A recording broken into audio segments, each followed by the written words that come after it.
Before you can have any frozen semen in your inventory, first we have to enter and registry for each one of the tanks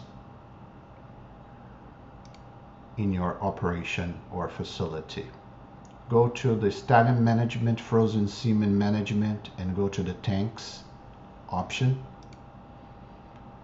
This is going to provide you the list of tanks per branch. If you have a multi-practice with multiple branches, the list of tanks has to be set per practice. Click on the new tank to add and create a new tank. Select the branch if you have multiple branches. Put the name of the tank in particular that you are making the entry.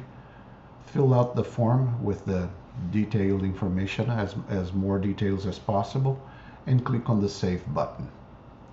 Also, in the tank management, you will be able to do a tank refill, tank record, or inventory log for that tank.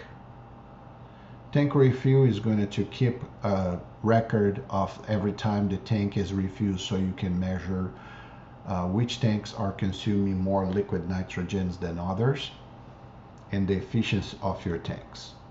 But the main purpose of this form here is a location where you can enter the tanks for your frozen semen as well as vitrified embryo inventory.